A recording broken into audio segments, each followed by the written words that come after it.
जब व्यवस्था एक माँ को विफल करती है तो वह क्या करती है? भूख दरवाजे पर दस्तक देती है और स्वाभिमान ही उसके पास बचा एकमात्र हथियार है। पूजा ने एक डिब्बे भर नारियल के लड्डू के साथ जो किया वह हमेशा के लिए 2 जिंदगियां बदल देगा। ट्रैफिक लाइट 20 सेकंड से लाल थी, लेकिन राजवीर सिंघानिया को इसका एहसास भी नहीं हुआ। उनकी आंखें अपने फोन की स्क्रीन पर टिकी थीं, जहां उनकी सूर्य उदय कंस्ट्रक्शंस कंपनी के वित्तीय बंद के आंकड़े लगातार 3 तिमाहियों से हरे रंग में चमक रहे थे। यह उस तरह की सफलता थी जिसका दूसरे पुरुष सपना देखते थे, उस तरह की सफलता जिसे उन्होंने बहुत पहले महसूस करना छोड़ दिया था। खिड़की पर हुई हल्की सी दस्तक ने उन्हें उस डिजिटल चुप्पी से बाहर निकाला। उन्होंने ऊपर देखा, जो भी था उसे अनदेखा करने के लिए तैयार, लेकिन जो देखा उसने उन्हें स्क्रीन पर उंगली उठाए बिना, कुछ भी दबाए बिना छोड़ दिया। वह सड़क के किनारे एक कांच के डिब्बे में नारियल के लड्डू भरकर खड़ी थी। उसे अपने सीने से ऐसे चिपकाए हुए थी जैसे वह दुनिया की सबसे कीमती चीज हो, और शायद वह थी भी। उसने अपनी काम की वर्दी पहन रखी थी, वही वर्दी जो उन्होंने महीनों से हर सुबह अपनी कॉरपोरेट इमारत के गलियारों में देखी थी, और वह ड्राइवरों को ऐसी गरिमा के साथ मुस्कुरा रही थी जो दया की भीख नहीं मांगती थी। वह एक अवसर मांग रही थी। वह पूजा थी, उनकी सफाई कर्मचारी। राजवीर ने धीरे से खिड़की नीचे की, जैसे इस हावभाव को सामान्य से अधिक समय की आवश्यकता थी। पूजा, उसने उन्हें देखा और उसकी मुस्कान जम गई। डर से नहीं, शर्म से।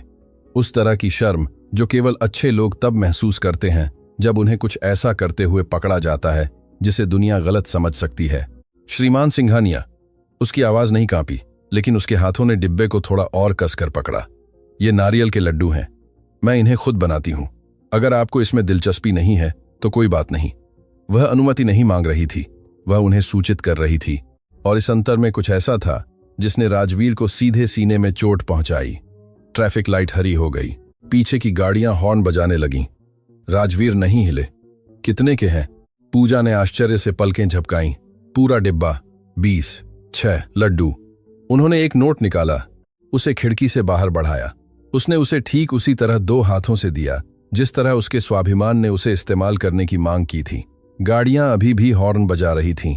राजवीर ने गाड़ी चलाई, लेकिन वह पीछे मुड़कर देखना बंद नहीं कर पाए। पूजा राव। सूर्य उदय कंस्ट्रक्शंस के कॉरपोरेट मुख्यालय सूर्य उदय टावर में 1 साल से ज्यादा समय से काम कर रही थी।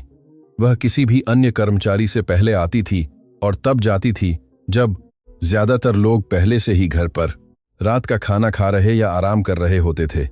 वह कार्यकारी तल के शौचालयों को उसी सावधानी से साफ करती थी जिससे वह प्रवेश गलियारों को साफ करती थी।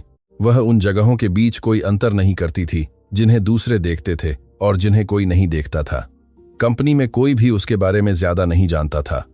वह शिष्टाचार से अभिवादन करती थी, बिना किसी बाधा के काम करती थी और ऐसे गायब हो जाती थी जैसे कभी थी ही नहीं।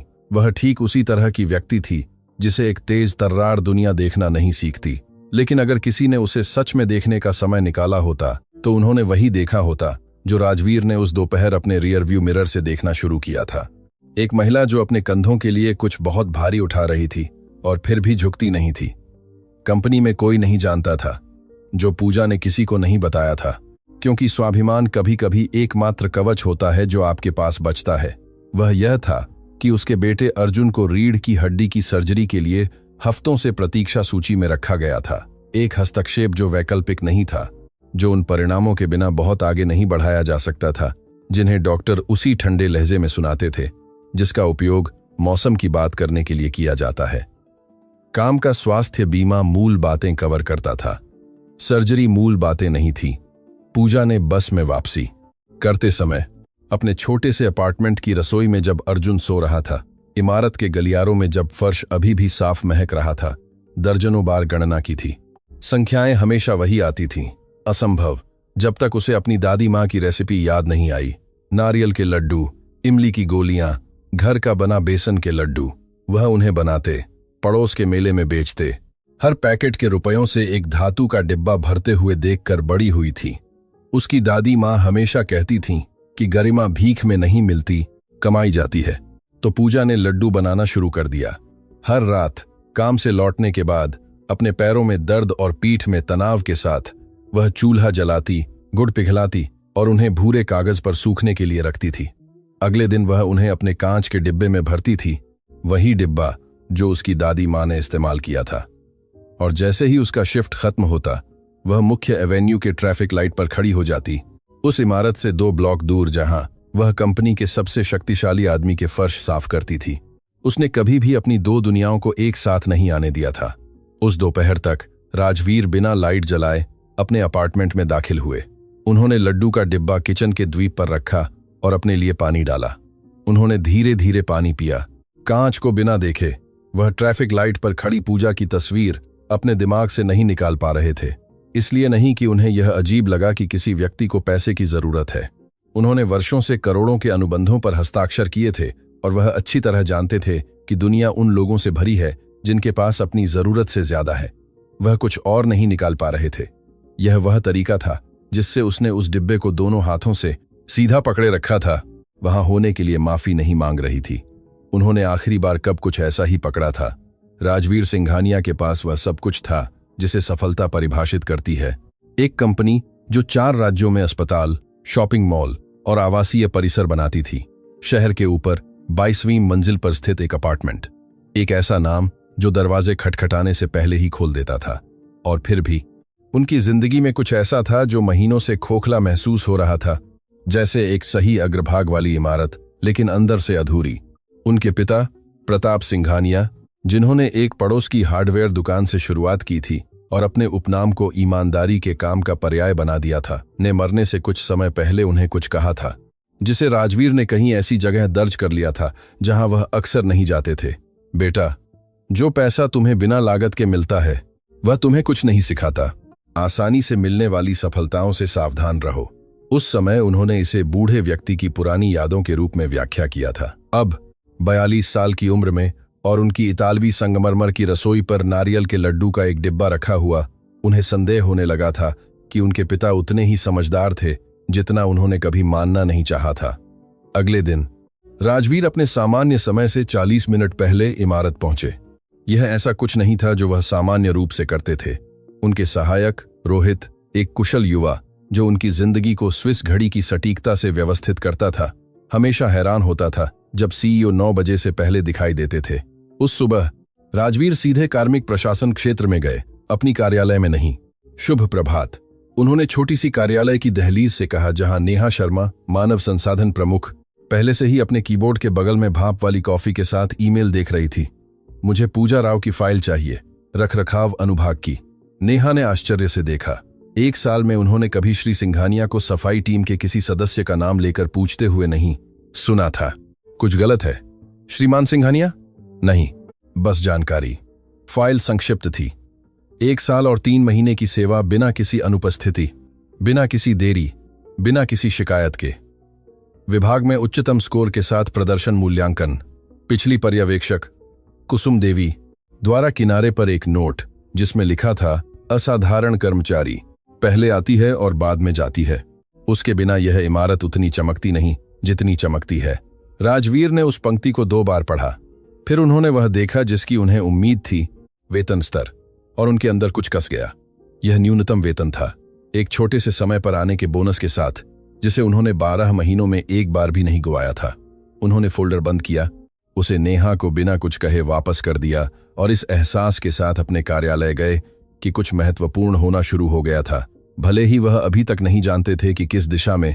उसी दोपहर पूजा 30वीं मंजिल के गलियारे की सफाई खत्म कर रही थी जब उसने अपना नाम सुना। वह मुड़ी। श्री सिंघानिया बोर्डरूम के कांच के दरवाजे के पास खड़े थे। उनके हाथ उनकी जेबों में थे और एक ऐसा भाव था जो ठीक उस आदमी का नहीं था जो पलक झपकाए बिना लाखों के दस्तावेजों पर हस्ताक्षर करता था। पूजा, क्या आपके पास एक पल है? उसने धीरे से मॉप को दीवार के सहारे रखा। हाँ श्रीमान। वे कमरे में दाखिल हुए। उन्होंने दरवाजा बंद कर दिया। पूजा सबसे पास की कुर्सी के पास खड़ी रही, बैठी नहीं, क्योंकि किसी ने उसे बैठने के लिए नहीं कहा था और क्योंकि इस दुनिया में उस जैसे लोग जल्दी सीख जाते थे कि उन्हें जितनी जगह दी जाती है उससे ज्यादा नहीं लेनी चाहिए। कृपया बैठिए, राजवीर ने कहा, और उनकी आवाज में कुछ अलग था। मालिक का स्वचालित अधिकार नहीं, कुछ ऐसा जो किसी ऐसे व्यक्ति की असुविधा जैसा था, जो कुछ ऐसा कहने वाला है जो उसे मुश्किल लगता है। पूजा कुर्सी के किनारे पर बैठ गई। कल मैंने तुम्हें एवेन्यू के ट्रैफिक लाइट पर देखा। सन्नाटा। पूजा ने कुछ नहीं कहा, उसने माफी नहीं मांगी। उसने समझाया नहीं, उसने नजरें नीचे नहीं की, उसने सीधे उन्हें देखा। हाँ, मुझे पता है, उसने अंत में जवाब दिया। शिफ्ट के बाद तुम लड्डू क्यों बेचती हो? यह एक सीधा सवाल था, बिना किसी दिखावे के, और पूजा ने इसे उसी तरह प्राप्त किया। मुझे उनकी जरूरत है, श्रीमान सिंघानिया। तुम्हें और पैसे की जरूरत है? उसने सवाल पर 1 सेकंड के लिए विचार किया, जो सामान्य से अधिक समय तक चला। मेरे बेटे को ऑपरेशन की जरूरत है। यह तत्काल आपातकाल नहीं है, लेकिन हमेशा के लिए इंतजार भी नहीं कर सकता। बीमा इसे पूरी तरह से कवर नहीं करता है। मैं अंतर की राशि जमा कर रही हूं।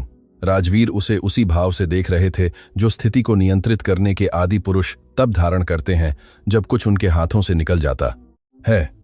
यह दया नहीं थी, यह देर से मिली पहचान के करीब था। कितने की कमी है? यह मेरे बेटे और मेरे बीच की बात है, श्रीमान। पूजा ने शांत भाव से जवाब दिया, जो ठंडक नहीं था। यह एक सीमा थी, एक ऐसी सीमा जिसे खींचने का उसे पूरा अधिकार था। राजवीर ने धीरे से सिर हिलाया। उन्होंने जोर नहीं दिया। मैं समझता हूं। एक सन्नाटा था जिसे दोनों में से किसी ने नहीं तोड़ा। बाहर शहर हमेशा की तरह गूंज रहा था, अंदर कुछ शोर किए बिना अपनी जगह बदल रहा था। लड्डू स्वादिष्ट थे, राजवीर ने अंत में कहा। पूजा ने उन्हें देखा और पहली बार जब से वह उस कमरे में दाखिल हुई थी, उसने एक छोटी सी मुस्कान को अपने होंठों तक पहुंचने दिया। ये मेरी दादी माँ की रेसिपी है, पता चलता है। पूजा उठ खड़ी हुई, अपना मॉप उठाया और कमरे से वैसे ही बाहर निकल गई जैसे वह अंदर आई थी, अपनी पीठ सीधी करके और उस जगह पर कब्जा करने की अनुमति मांगे बिना जिसकी वह हकदार थी। राजवीर उस बोर्डरूम में अकेले रह गए जहां लाखों रुपये के फैसले लिए गए थे, और बहुत समय बाद पहली बार उनके दिमाग में जो फैसला था उसका अनुबंधों या लाभ से कोई लेना देना नहीं था।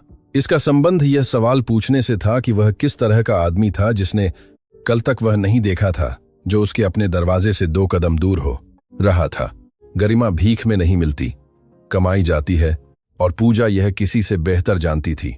राजवीर को जो नहीं पता था, जिसे खोजने में उसे अभी भी समय लगेगा, वह यह था कि पूजा सिर्फ संख्याओं से ही नहीं लड़ रही थी।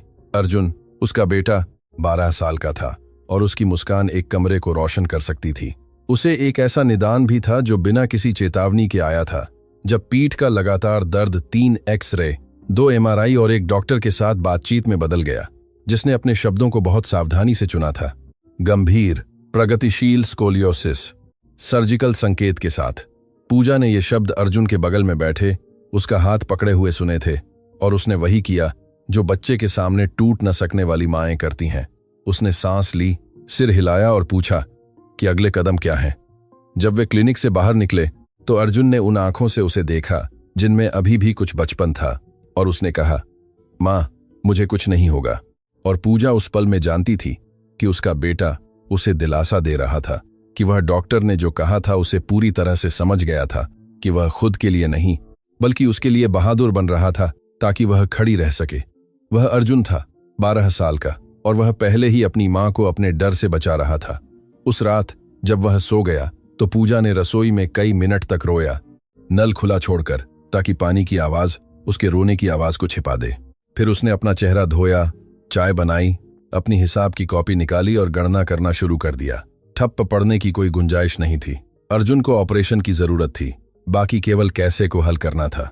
बोर्डरूम में मुलाकात के कुछ दिनों बाद राजवीर सिंघानिया ने कुछ ऐसा किया जिसकी उनकी कंपनी में किसी को उम्मीद नहीं थी। उन्होंने नेहा शर्मा और परिचालन निदेशक श्री मुरली, एक अधेड़ उम्र के व्यक्ति जो 17 साल से कंपनी में थे और जिन्होंने CEO के हर कदम को एक अनुभवी की सटीकता से पढ़ना सीख लिया था, के साथ एक बैठक बुलाई। जब राजवीर कमरे में दाखिल हुए और दरवाजा बंद कर दिया तो मुरली ने अपनी बाहें मोड़ लीं और इंतजार किया। नेहा ने अपना फोल्डर खोला। किसी ने पहले बात नहीं की। मैं रखरखाव कर्मचारियों की वेतन संरचना की समीक्षा करना चाहता हूं, राजवीर ने सीधे कहा। पूरी, केवल सफाई क्षेत्र नहीं, पूरी परिचालन टीम। नेहा ने ऊपर देखा। क्या कोई विशेष स्थिति है जिसने इसे प्रेरित किया, श्रीमान सिंघानिया? हाँ, उन्होंने बिना विस्तार किए जवाब दिया। मुरली ने उन्हें उस तिरछी नजर से देखा जिसका उपयोग वे लोग करते हैं जिन्होंने बहुत कुछ देखा है, ताकि आश्चर्यचकित न हो, लेकिन इतना पर्याप्त की पहचान सकें कि कुछ महत्वपूर्ण हो रहा है। श्रीमान सिंघानिया, वेतन बाजार के मापदंडों के भीतर हैं। हम कानून द्वारा आवश्यक सभी चीजों का पालन करते हैं। कानून का पालन करना सही काम करने जैसा नहीं है। मुरली, सन्नाटा। 17 साल में यह पहली बार था जब मुरली ने सीईओ को यह वाक्य कहते सुना था। आपके मन में क्या है? नेहा ने सावधानी से पूछा। मुझे अभी तक ठीक से नहीं पता, राजवीर ने स्वीकार किया, लेकिन मुझे अगले सप्ताह तक नंबर चाहिए और मैं जानना चाहता हूं कि क्या हमारे पास अपने कर्मचारियों के लिए, उनके परिवार में चिकित्सा स्थितियों के लिए कोई सहायता कार्यक्रम है। हमारे पास कोई नहीं है, नेहा ने जवाब दिया। राजवीर ने सिर हिलाया, जैसे इस जवाब ने कुछ ऐसा पुष्ट किया जिसकी उन्हें पहले से ही शंका थी। तो हमें एक की जरूरत है। बैठक 20 मिनट बाद समाप्त हुई। जब मुरली और नेहा गलियारे में निकले तो उन्होंने एक त्वरित नजर का आदान प्रदान किया। उन्होंने कुछ नहीं कहा, लेकिन दोनों एक ही बात सोच रहे थे।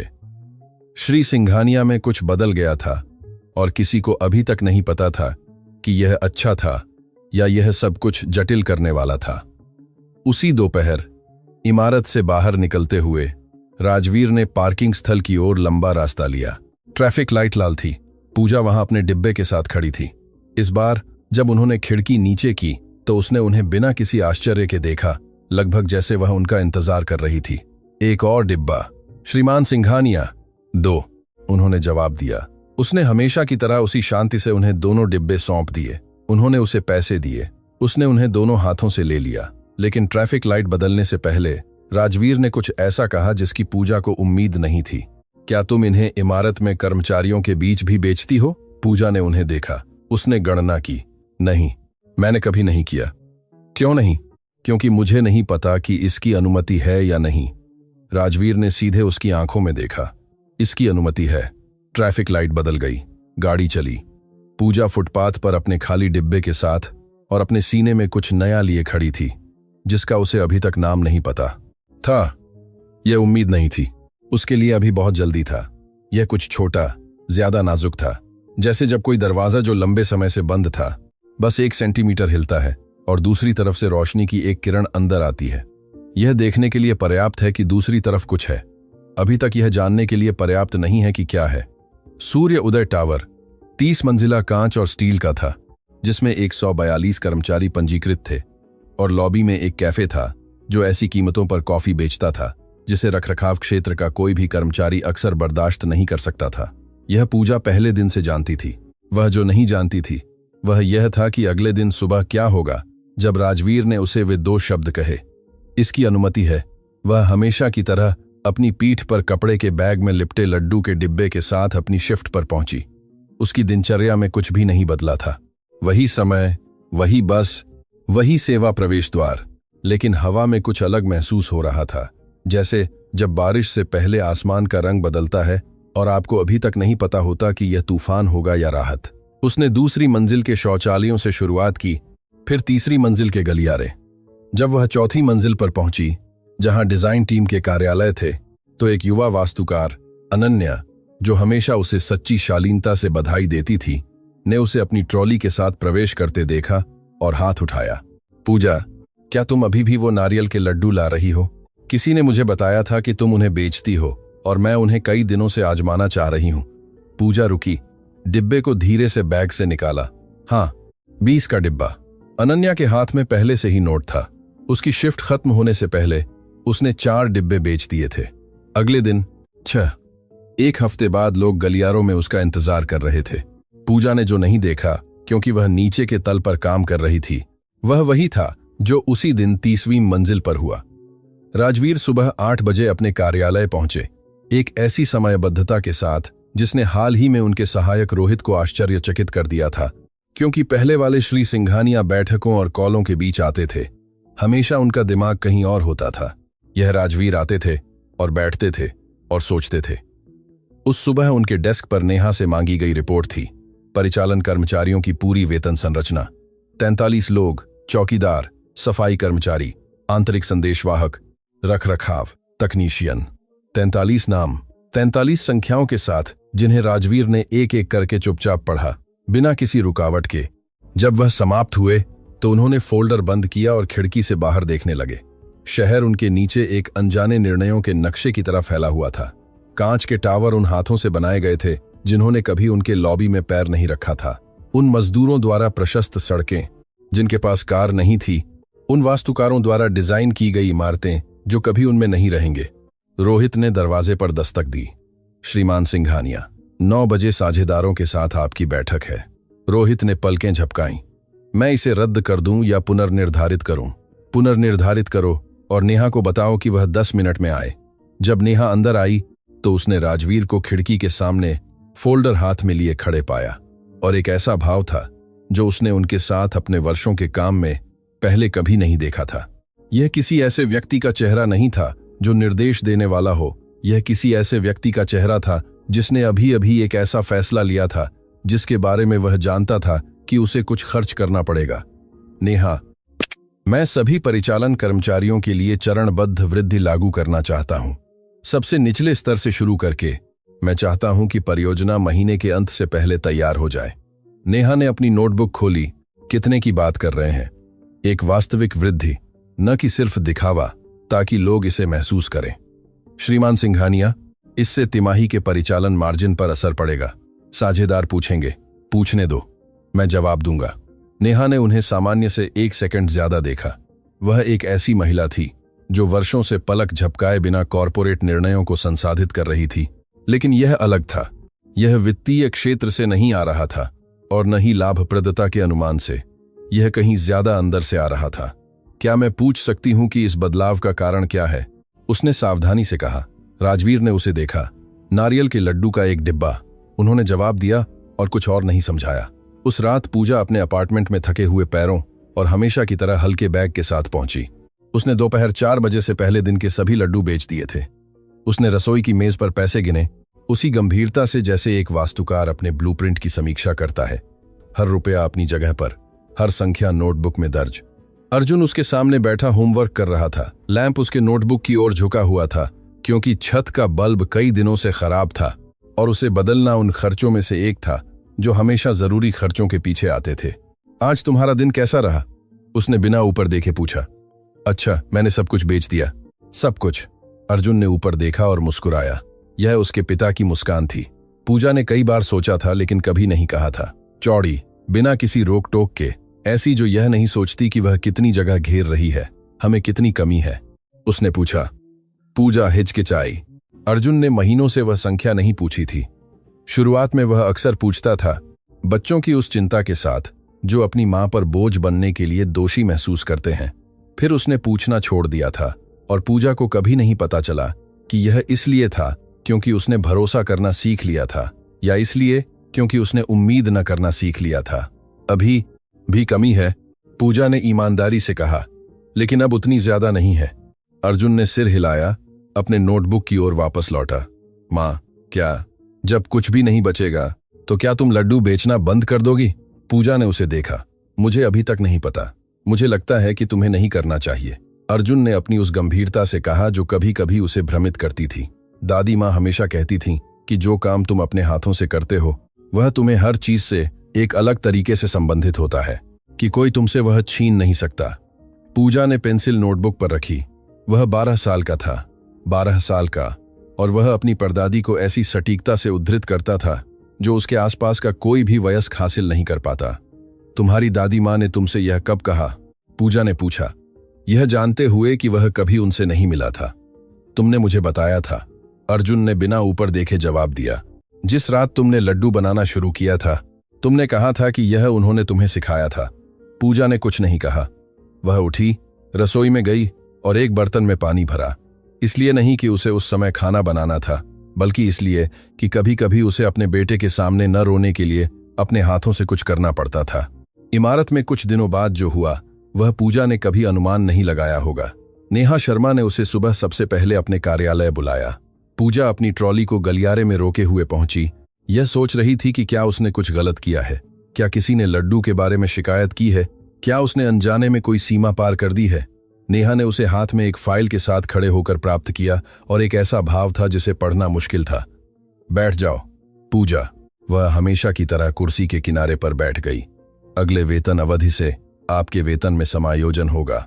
नेहा ने फाइल खोली और एक कागज डेस्क पर सरका दिया।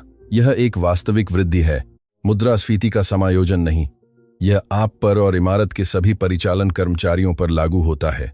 पूजा ने कागज पर संख्या देखी, उसे एक बार पढ़ा, फिर उसे दोबारा पढ़ा, क्योंकि पहली बार में उसे लगा था कि उसने गलत समझा था।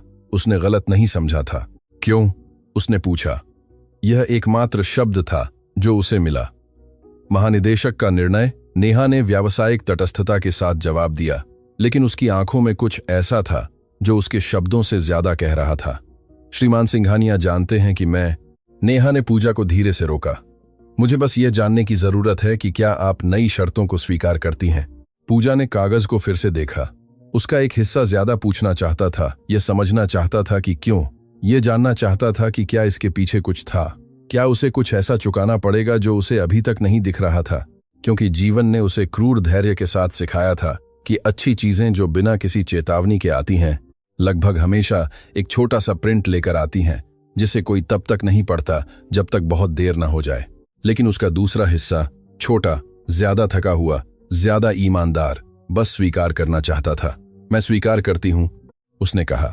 नेहा ने सिर हिलाया और हाथ बढ़ाया। पूजा ने उसे हमेशा की तरह दोनों हाथों से पकड़ा। उस दोपहर, ठीक से यह जाने बिना कि क्यों, राजवीर शाम 6 बजे लॉबी में गए, जब सफाई का शिफ्ट खत्म होने वाला था। पूजा अपनी पीठ पर बैग और हाथ में खाली डिब्बे के साथ सेवा दरवाजे से बाहर निकल रही थी। उन्होंने उसे दूर से देखा और एक पल के लिए रुक गए। डर से नहीं, बल्कि किसी ऐसे व्यक्ति की सटीक माप के साथ जो यह तय करता है कि उसे कितना स्थान देना है, यह जानने से पहले कि क्या आ रहा है। शुभ संध्या, श्रीमान सिंघानिया। शुभ संध्या। उन्होंने खाली डिब्बे की ओर इशारा किया। आपने सब बेच दिया? सब कुछ? 5 बजे से पहले? राजवीर ने सिर हिलाया। उनकी मुद्रा में कुछ ऐसा था जो कुछ दिन पहले ट्रैफिक लाइट पर खड़े आदमी से अलग था। कम जल्दी, कम दूरी। आज नेहा से बात की? हाँ, सब ठीक है। पूजा ने हमेशा की तरह सीधे उन्हें देखा। आपने ऐसा क्यों किया? यह कृतज्ञता का प्रश्न नहीं था, यह एक वास्तविक प्रश्न था जो कॉर्पोरेट जवाब स्वीकार नहीं करता था। राजवीर को जवाब देने में एक पल लगा, और जब उन्होंने दिया तो उन्होंने सीईओ के लहजे का इस्तेमाल नहीं किया, क्योंकि मैंने आपकी फाइल पढ़ी और देखा कि आप 1 साल से ज्यादा समय से सबसे पहले आती हैं और सबसे बाद में जाती हैं। और मैंने खुद से पूछा, इस इमारत में आप जैसे और कितने लोग हैं जिन्हें मैंने देखने के लिए कभी समय नहीं निकाला? पूजा ने तुरंत जवाब नहीं दिया। बाहर शहर अपनी गति से चल रहा था। कारें, हॉर्न, हर 20 मिनट में गुजरने वाली बस, और जिसे वह कभी भी अपनी गरिमा खोए बिना दौड़कर नहीं पकड़ सकती थी। बहुत सारे। उसने अंत में कहा, मैं अब जानता हूं। उन्होंने जवाब दिया। एक ठहराव था जो असहज नहीं था, उस तरह का जो तब होता है जब 2 लोग कुछ ऐसा माप रहे होते हैं जिसका अभी तक कोई नाम नहीं है। धन्यवाद, पूजा ने कहा। बस इतना ही, बिना किसी दिखावे के। अभी मुझे धन्यवाद मत दो, राजवीर ने जवाब दिया, और उनकी आवाज में कुछ ऐसा था जो अजीब तरह से एक खुद की चेतावनी जैसा लग रहा था, जैसे वह खुद से उतनी ही बात कर रहे थे जितनी उससे। पूजा ने थोड़ी सी भौहें चढ़ाईं, लेकिन नहीं पूछा। उसने हमेशा की तरह एक संक्षिप्त सिर झुकाकर अलविदा कहा और अपनी पीठ सीधी करके और खाली डिब्बा अपनी बाह के नीचे रखकर बस स्टॉप की ओर चल दी। राजवीर ने उसे लॉबी के प्रवेश द्वार से दूर जाते देखा और बहुत समय बाद पहली बार अपनी कार्यालय में वापस रिपोर्टों की समीक्षा करने के बजाय वह वहीं खड़े रहे। कुछ भी विशेष रूप से नहीं कर रहे थे, बस इस बारे में सोच रहे थे कि पैसा क्या देखता है, क्या नहीं देखता है, और वह सब कुछ जिसे उन्होंने बहुत समय तक देखना बंद कर दिया था। इस बात पर आश्वस्त थे कि सफल होना दुनिया को समझने जैसा ही था। रात। वर्षों में पहली बार राजवीर सिंघानिया अंधेरा होने से पहले अपने घर पहुंचे, और यह भले ही थोड़ा लग रहा हो, कुछ ऐसा की शुरुआत थी जिसकी कल्पना अभी तक दोनों में से कोई नहीं कर सकता था। एक बैठक थी जिसे राजवीर सिंघानिया हफ्तों से टाल रहे थे। यह ग्राहकों के साथ नहीं थी, यह बैंकों के साथ नहीं थी, यह उनके अपने साझेदारों के साथ थी। 3 पुरुष जिन्होंने सूर्य उदय कंस्ट्रक्शंस को उनके साथ शुरुआती वर्षों से बनाया था, जब कंपनी कागज पर सिर्फ एक नाम थी और एक ऐसा कर्ज जिसे कोई बैंक वित्त पोषित नहीं करना चाहता था। भास्कर राव तीनों में सबसे बड़े वित्तीय क्षेत्र को ऐसी सटीकता से संभालते थे जैसे कोई खुशमिजाज संख्याओं पर अविश्वास करना सीख गया हो। जब राजवीर उस सुबह बैठक कक्ष में दाखिल हुए तो भास्कर के पास पहले से ही मेज पर वेतन समायोजन की रिपोर्ट थी, लागतों के अनुमानित पृष्ठ पर खुली हुई थी, जिसमें 2 लाइनें लाल रंग में रेखांकित थीं। 43 लोग। भास्कर ने बिना किसी प्रस्तावना के, बिना शुभ प्रभात के, बिना कॉफी के कहा, एक ही कदम में औसतन 18% की वृद्धि, परिषद से सलाह लिए बिना। राजवीर बैठ गए, मेज पर अपने हाथों को मोड़ लिया। शुभ प्रभात, भास्कर, राजवीर, दूसरे साझेदार प्रकाश मेहरा ने उस शांत तनाव के साथ बात की जो कोई ऐसी बातचीत को संयमित करने की कोशिश कर रहा हो जिसे वह पहले से ही जानता हो कि गर्म होने वाली है। ऐसा नहीं है कि हम काम करने की स्थिति में सुधार के खिलाफ हैं, लेकिन इस तरह के निर्णयों की एक प्रक्रिया होती है, एक विश्लेषण होता है। बहुत लंबा इंतजार कर रहे हैं। राजवीर ने ऐसी शांति से बात को बीच में काटा जिसने दोनों को भ्रमित कर दिया। सन्नाटा। तीसरे साझेदार इंद्रजीत सिंह, जो तब तक अपना फोन देख रहे थे, उसे मेज पर उल्टा रख दिया। यह उनके बीच एक संकेत था कि कुछ को पूरा ध्यान देने की आवश्यकता थी। क्या हुआ? इंद्रजीत ने सीधे पूछा। क्योंकि मैं तुम्हें 20 साल से जानता हूं और यह कोई वित्तीय निर्णय नहीं है, यह कुछ और है। राजवीर ने उन्हें एक एक करके देखा। नारियल के लड्डू का एक डिब्बा, उन्होंने जवाब दिया। तीनों साझेदारों ने उन्हें ऐसे देखा जैसे उन्होंने किसी और भाषा में बात की हो। समझाओ, भास्कर ने कहा, और राजवीर ने समझाया। उन्होंने उन्हें सब कुछ बताया। ट्रैफिक लाइट, पूजा, फाइल, बोर्डरूम, लॉबी में बातचीत, बिना किसी कॉरपोरेट दिखावे के, बिना किसी रणनीतिक औचित्य के, केवल तथ्य उसी क्रम में जैसे वे हुए थे, उसी असहज ईमानदारी के साथ जिसका वह अभ्यास कर रहे थे जब से वह डिब्बा उनकी रसोई में आया था। जब वह समाप्त हुए तो कमरा शांत था। प्रकाश पहले बोलने वाले थे। और 43 लोगों के लिए वृद्धि इसलिए है क्योंकि तुमने एक कर्मचारी को सड़क पर लड्डू बेचते देखा। 43 लोगों के लिए वृद्धि इसलिए है क्योंकि मैं वर्षों से यह नहीं देख रहा था कि मेरी अपनी कंपनी में क्या हो रहा था, राजवीर ने जवाब दिया।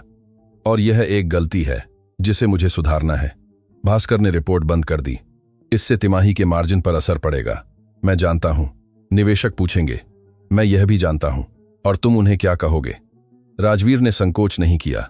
सच कि हमने एक ऐसी कंपनी बनने का फैसला किया जो अपने लोगों के साथ अच्छा व्यवहार करती है और दीर्घावधि में यह सबसे अच्छा निवेश है। इंद्रजीत ने थोड़ी सी आह भरी। यह कोई हंसी नहीं थी, यह किसी ऐसे व्यक्ति की आवाज थी जिसने अभी अभी कुछ ऐसा पहचाना था जिसकी उसे उम्मीद नहीं थी।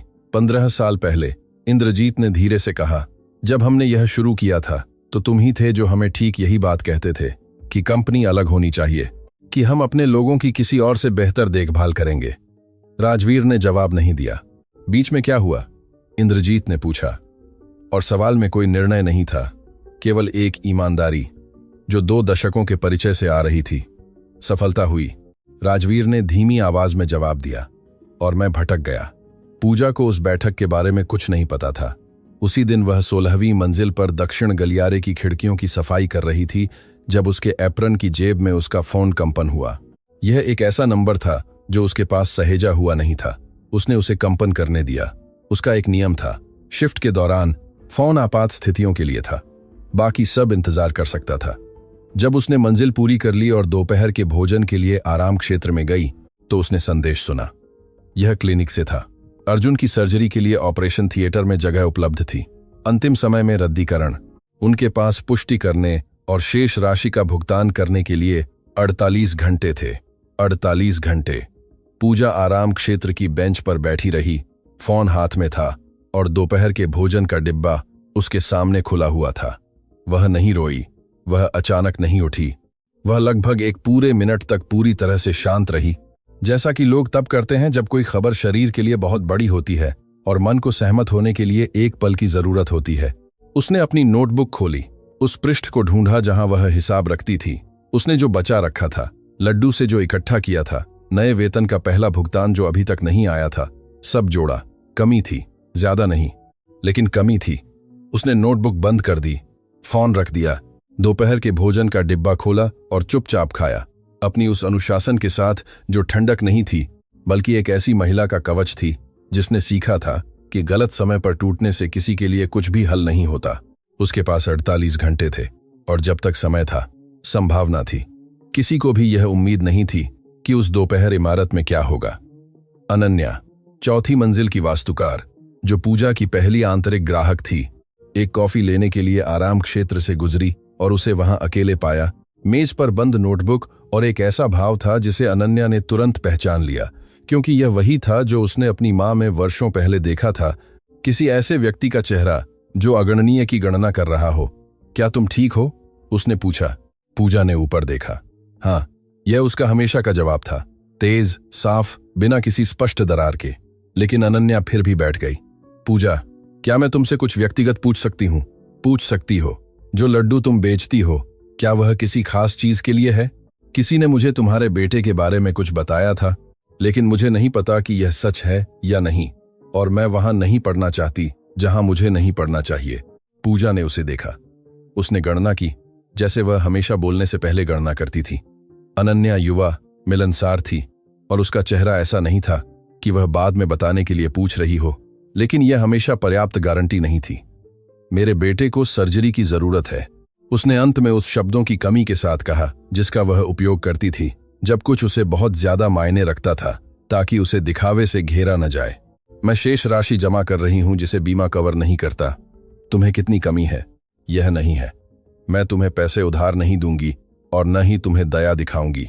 अनन्या ने उसे सीधे सीधे रोक दिया। मैं तुमसे इसलिए पूछ रही हूं क्योंकि मैं तुम्हें कुछ प्रस्तावित करना चाहती हूं, और मुझे यह जानने की जरूरत है कि इसका कोई मतलब है या नहीं। पूजा ने इंतजार किया। मेरे पास एक सोशल मीडिया अकाउंट है जहां मैं काम की चीजें अपलोड करती हूं, डिजाइन, प्रक्रियाएं, इस तरह की सामग्री। काफी लोग इसे फॉलो करते हैं। अब दो अलगी, अगर तुम मुझे वहां अपने लड्डू दिखाने देती हो, तुम्हारी दादी माँ की रेसिपी की कहानी, तो मैं तुम्हें गारंटी देती हूं कि कल रात से पहले तुम पूरे हफ्ते में जितना बेचा है उससे ज्यादा बेच दोगी। सन्नाटा। पूजा ने उस धीमेपन से प्रस्ताव को संसाधित किया जो संदेह नहीं था, बल्कि महत्वपूर्ण निर्णयों के प्रति सम्मान था। मैं नहीं चाहती कि सर्जरी के बारे में बात हो, उसने कहा। नहीं होगी, केवल लड्डू, केवल रेसिपी की कहानी। मुझे भी पीड़ित का चेहरा नहीं चाहिए, वह भी नहीं, मैं कसम खाती हूं। पूजा ने अपने हाथों को देखा, वही हाथ जिन्होंने लड्डू बनाए थे, जिन्होंने 30 मंजिलें साफ की थीं, जिन्होंने पानी का नल खोला था ताकि अर्जुन अपनी मां को रोते हुए न सुने। ठीक है, उसने कहा। अगले कुछ घंटों में जो हुआ वह उन दोनों में से किसी ने भी अनुमान नहीं लगाया होगा। अनन्या ने पूजा को उसी दोपहर अपने छोटे से अपार्टमेंट की रसोई में अंधेरा होने से पहले बिना किसी स्क्रिप्ट के, बिना किसी अतिरंजित फिल्टर के रिकॉर्ड किया। केवल पूजा अपने हाथों से नारियल का आटा गूंथ रही थी, अपनी शांत और सटीक आवाज में समझा रही थी कि उसकी दादी माँ ने उसे कैसे सिखाया था कि मीठे और नमक के बीच का सटीक अनुपात किसी भी अच्छी तरह से बनी चीज का रहस्य था, केवल बेसन के लड्डू का ही नहीं। मेरी दादी माँ कहती थी कि एक चुटकी नमक के बिना मीठा बेस्वाद लगता है, पूजा ने समझाया, जबकि वह वर्षों की नहीं बल्कि दिनों की निपुणता के साथ गोलियां बना रही थी कि विपरीत ही चीजों को वास्तव में स्वादिष्ट बनाता है। अनन्या कैमरे के पीछे बिना कुछ कहे मुस्कुराई। वीडियो 42 सेकंड का था। अगले दिन सुबह जब पूजा अपनी शिफ्ट पर पहुंची तो उसे लोगों के संदेश मिले थे जिसमें वे पूछ रहे थे कि वे लड्डू कहां से खरीद सकते हैं। अनन्या ने उसे सुबह 7 बजे लिखा। अभी तक 4000 व्यूज हो चुके हैं। यह बढ़ रहा है। दोपहर तक इमारत के 3 अलग अलग तलों से, पड़ोस के 2 व्यवसायों से जिन्होंने वीडियो देखा था, और एक महिला से जो 6 कॉलोनियों दूर रहती थी, और उसने पूछा कि क्या वह डिलीवरी करती है, ऑर्डर आ गए थे। पूजा ने दोपहर के भोजन के दौरान सभी संदेशों का जवाब दिया। नोटबुक खुली हुई थी, मात्राएं और पते उसी गंभीरता से लिख रही थी जिससे वह अपने हिसाब रखती थी। वह ऐसे नहीं मुस्कुरा रही थी जैसे उसे कोई अप्रत्याशित उपहार मिला हो, वह ऐसे मुस्कुरा रही थी जैसे वह देख रही हो कि योजना काम कर रही है। उस दोपहर रोहित राजवीर के कार्यालय में एक ऐसे भाव के साथ दाखिल हुआ जिसमें भ्रम और अनैच्छिक प्रशंसा का मिश्रण था। श्रीमान सिंघानिया, क्या आपने वह वीडियो देखा जो सोशल मीडिया पर चल रहा है? राजवीर ने दस्तावेजों से ऊपर देखा। कौन सा वीडियो? रोहित ने उसे फोन की स्क्रीन दिखाई। राजवीर ने पूजा को, उसके हाथों को, नारियल को, उसकी दादी मां के कांच के डिब्बे को देखा और नमक और मीठे के बारे में वह वाक्य उस ध्यान से सुना जो कोई तब देता है जब कोई छोटी सी चीज अचानक वह सब कुछ समाहित करती है जो मायने रखता है। कितने व्यूज हैं? उन्होंने पूछा। जब मैंने देखा 8-0। अब मुझे नहीं पता। राजवीर ने फोन बिना कुछ कहे वापस कर दिया। रोहित ने कुछ सेकंड इंतजार किया। क्या आप चाहते हैं कि मैं इसके बारे में कुछ करूं? नहीं, राजवीर ने जवाब दिया। कुछ मत छुओ। रोहित ने सिर हिलाया और बाहर निकल गया। राजवीर उस जगह को देखते रहे जहां स्क्रीन थी। उन्होंने पूजा के बारे में सोचा जो अपने दोपहर के भोजन के दौरान ऑर्डर का जवाब दे रही थी। उन्होंने अर्जुन के बारे में सोचा जो एक झुके हुए लैंप के नीचे होमवर्क कर रहा था। उन्होंने अपने पिता के बारे में सोचा जो उनसे कह रहे थे कि जो काम तुम्हें कुछ खर्च कराता है वही एकमात्र काम है जो तुम्हें कुछ सिखाता। और उन्होंने उस चेतावनी के बारे में सोचा जो उन्होंने पूजा को 2 दिन पहले लॉबी में दी थी। मुझे अभी धन्यवाद मत दो, क्योंकि उन्होंने अभी तक उसे वह नहीं बताया था जो नेहा ने उस सुबह कर्मचारियों के चिकित्सा बीमा फाइलों की समीक्षा करते समय खोजा था। सामूहिक अनुबंध में दबी हुई एक छोटी सी धारा जिसे वर्षों से किसी ने अपडेट नहीं किया था। एक धारा जो स्थापित करती थी कि निरंतर 12 महीने से अधिक सेवा वाले कर्मचारियों के सीधे आश्रितों की सर्जिकल हस्तक्षेप के मामलों में कंपनी महाप्रबंधक के अनुमोदन के तहत असाधारण रूप से चिकित्सा कवरेज का विस्तार कर सकती है। पूजा को 1 साल और 3 महीने हो गए थे। महाप्रबंधक का अनुमोदन वह था और उन्होंने अभी तक कुछ भी हस्ताक्षर नहीं किया था, क्योंकि वह इसे सही तरीके से करना चाहते थे, बिना जल्दबाजी के, बिना दान की तरह दिखे, बिना पूजा को यह महसूस कराए कि वह किसी की ठणी है। वह चाहते थे कि जब यह हो तो उसे ऐसा महसूस हो जैसा यह था, एक कर्ज जो कंपनी का उसके प्रति था, एक एहसान नहीं जो वह उसे कर रहे थे। यह अंतर जो कई लोगों के लिए महत्वहीन लगता, राजवीर सिंघानिया के लिए एकमात्र मायने रखता था। उन्होंने फोल्डर उठाया, कागज ढूंढा और हस्ताक्षर कर दिए। पूजा उस रात ज्यादा ऑर्डर के साथ घर पहुंची जितनी वह 1 हफ्ते में पूरी कर सकती थी, और उसका दिल उन 48 घंटों से भरा हुआ था जो उसके सिर में एक घड़ी की तरह चल रहे थे, जिसमें कोई पॉज बटन नहीं था। अर्जुन ने पहले ही रात का खाना खा लिया था। वह अपने कमरे में अपनी उस मुद्रा में पड़ रहा था जिसे डॉक्टरों ने उसे ठीक करने के लिए कहा था, और जिसे वह हर बार याद आने पर ठीक करता था कि यह हमेशा ऐसा नहीं था। माँ, उसने जब उसे अंदर आते सुना तो कहा, तुम एक वीडियो में आई थी। पूजा कमरे के दरवाजे से झांकी। क्या तुमने इसे देखा? मुझे स्कूल के 3 दोस्तों ने भेजा है। वह मुस्कुराया। वे कहते हैं कि तुम्हारी रेसिपी मशहूर है।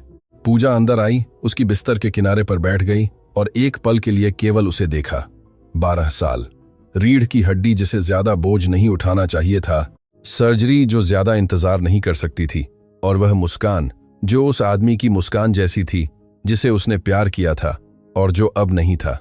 अर्जुन, उसने कहा, क्या तुम्हारे ऑपरेशन के लिए ऑपरेशन थिएटर में जगह है? हमारे पास पुष्टि करने के लिए बहुत कम समय है।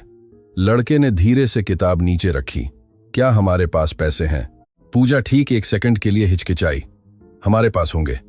यह झूठ नहीं था, यह एक वादा था, और दोनों के बीच एक बहुत बड़ा अंतर था, भले ही दोनों अनिश्चितता के एक ही क्षेत्र में रहते थे। अर्जुन ने उसे उन आंखों से देखा जो उससे ज्यादा देखती थीं जितना वे कहती थीं। क्या तुम्हें यकीन है मैं उस पर काम कर रही हूं? उसने उस ईमानदारी के साथ जवाब दिया जो उसने हमेशा उसे देने का वादा किया था। अर्जुन ने सिर हिलाया, फिर से किताब खोली और फिर बिना ऊपर देखे कुछ ऐसा कहा जिसे पूजा लंबे समय तक नहीं भूलेगी। माँ, तुम हमेशा कोई न कोई रास्ता निकाल लेती हो, हमेशा। पूजा कमरे से बाहर निकली, रसोई में गई, बर्तन में पानी भरा। इस बार रोने के लिए नहीं, बल्कि और लड्डू बनाने के लिए, क्योंकि समय भाग रहा था, क्योंकि अर्जुन को उस ऑपरेशन की जरूरत थी, और क्योंकि उसकी दादी माँ सही थीं, गरिमा भीख में नहीं मिलती। यह हमेशा काम से कमाई जाती है।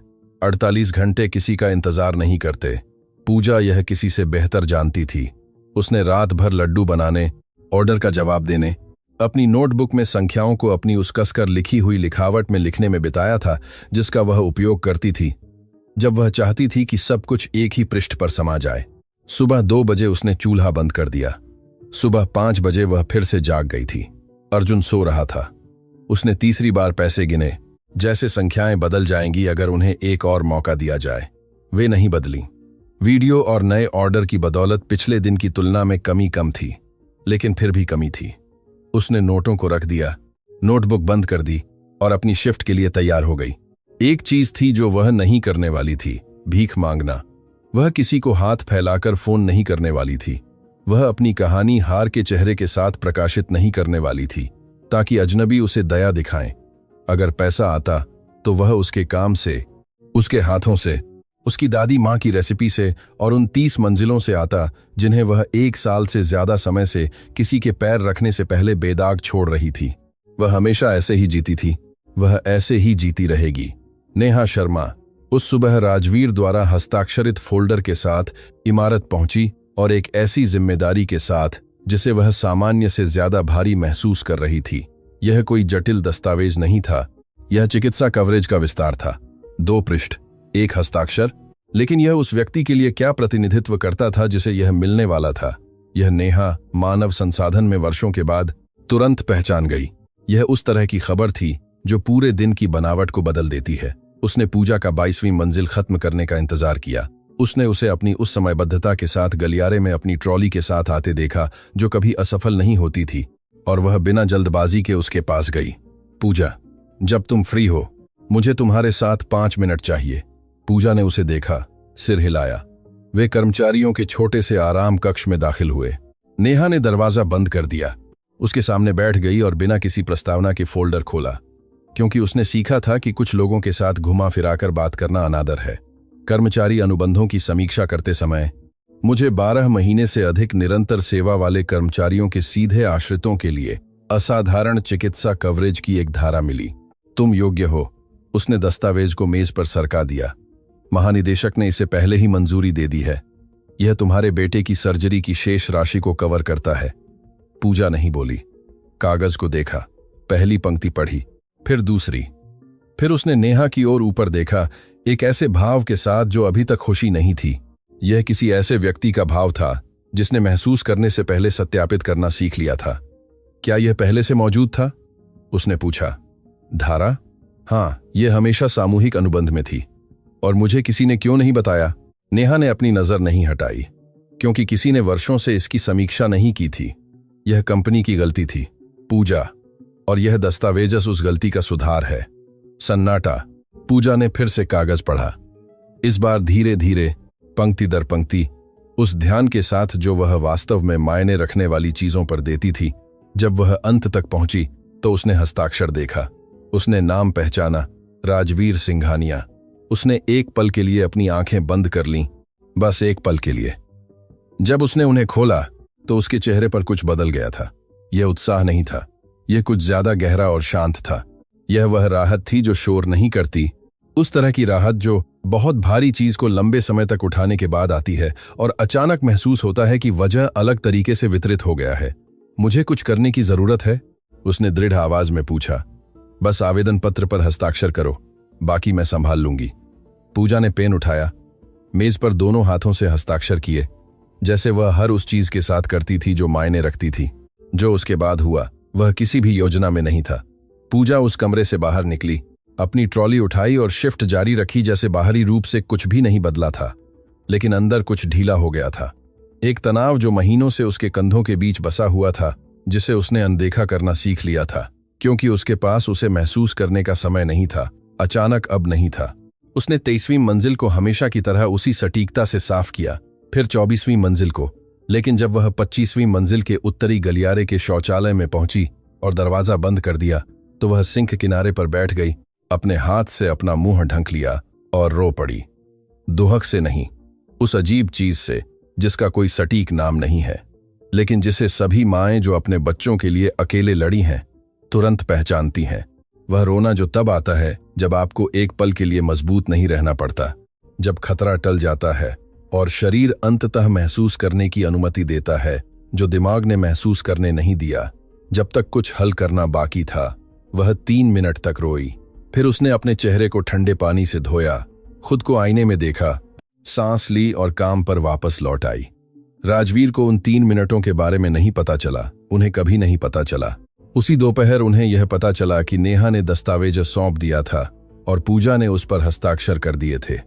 उन्होंने उसे एक संक्षिप्त संदेश के साथ सूचित किया, पूजा राव ने आवेदन पर हस्ताक्षर कर दिए हैं, प्रक्रिया जारी है। राजवीर ने संदेश पढ़ा, फोन को डेस्क पर रखा और अपनी 30वीं मंजिल की खिड़की से शहर को देखने लगे। उन्होंने पूजा को कुछ दिन पहले दी गई चेतावनी के बारे में सोचा। मुझे अभी धन्यवाद मत दो। अब उन्हें समझ में आया कि उन्होंने ऐसा क्यों कहा था, क्योंकि उन्हें पता था कि किसी न किसी बिंदु पर कुछ ठोस होगा जो वास्तविक कृतज्ञता को उचित ठहराएगा। नहीं, वह सतही कृतज्ञता नहीं जो लोग व्यक्त करते हैं जब उन्हें पता नहीं होता कि और क्या कहना है। दूसरी, जो अंदर से आती है और भारी होती है। उन्होंने जो नहीं अनुमान लगाया था वह था जो वह महसूस करने वाले थे। यह गर्व नहीं था। गर्व को वह अच्छी तरह जानते थे। वह वर्षों से खुद में इसे पहचानते रहे थे। हर बार जब वह एक महत्वपूर्ण अनुबंध बंद करते थे, यह अलग था। यह कुछ ऐसा सुधारने की संतुष्टि के ज्यादा करीब था जो बहुत समय से गलत था, जैसे जब कोई संरचना वर्षों से एक अदृश्य दोष के साथ होती है और अंततः कोई उसे देखता है, उसे इंगित करता है और उसे ढहने से पहले ठीक करता है। उस रात राजवीर ने कुछ ऐसा किया जो उन्होंने अपने पिता के जीवित रहने के बाद से नहीं किया था। उन्होंने अपने बड़े बेटे को बुलाया, अंकों के बारे में पूछने के लिए नहीं, किसी खर्च के लिए पैसे हस्तांतरित करने के लिए नहीं, सिर्फ बात करने के लिए। उनके बेटे सिद्धार्थ, जो 17 साल का था और अपने पिता के साथ एक ऐसा रिश्ता रखता था जो मुख्य रूप से सौहार्दपूर्ण चुप्पी और सम्मानजनक दूरी पर बना था, ने जवाब देने में समय लिया। जब उसने किया तो उसकी आवाज में आश्चर्य और सावधानी का मिश्रण था, जो बच्चों में तब होता है जब एक पिता जो फोन नहीं करता अचानक फोन करता है। सब ठीक है पिताजी, सब ठीक है, राजवीर ने जवाब दिया। बस ये जानना चाहता था कि तुम कैसे हो। ठहराव, सच में? सच में। सिद्धार्थ को एक पल लगा, जैसे वह बातचीत को फिर से कैलिब्रेट कर रहा हो। मैं ठीक हूं। आज मेरा एक परीक्षा थी। कैसा रहा? मुझे लगता है कि अच्छा रहा। किस विषय का? इतिहास। राजवीर हल्के से मुस्कुराए। किस भाग का? और सिद्धार्थ उस अविश्वास के साथ जो धीरे धीरे घुल जाता है जब किसी को यह एहसास होता है कि सवाल वास्तविक है, बात करना शुरू कर दिया। उसने अपनी क्लास के बारे में, अपने शिक्षक के बारे में, एक बहस के बारे में बात की जो उन्होंने ऐतिहासिक निर्णयों पर की थी, जो उस समय सही लगते थे और बाद में एक गलती साबित हुए। उसने लगभग 20 मिनट तक बात की, बिना राजवीर को कोई जवाब जबरदस्ती देने के लिए।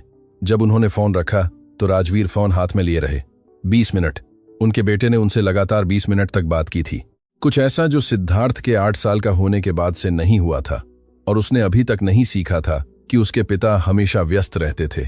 बस पूछने की जरूरत थी। उसी रात पूजा ने क्लिनिक को फोन किया। उसने सर्जरी की पुष्टि की। ऑपरेटर ने उसे तारीख, समय और पूर्व ऑपरेशन निर्देश दिए। पूजा ने हमेशा की तरह अपनी उसी कसकर लिखी हुई लिखावट में सब कुछ अपनी नोटबुक में दर्ज किया, लेकिन इस बार शब्द सामान्य से ज्यादा जगह घेर रहे थे, क्योंकि उसका हाथ चिंता से नहीं बल्कि किसी पूरी तरह से अलग चीज से कांप रहा था। जब उसने फोन रखा तो वह अर्जुन के कमरे में गई। वह पढ़ रहा था, लगभग हमेशा की तरह। जब उसने उसे अंदर आते देखा तो उसने ऊपर देखा। क्या हुआ? उसने पूछा, क्योंकि वह अपनी मां का चेहरा दुनिया में किसी और से बेहतर जानती थी।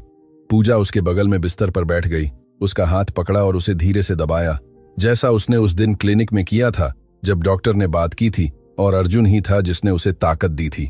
तुम्हारे ऑपरेशन की पुष्टि हो गई है, उसने कहा।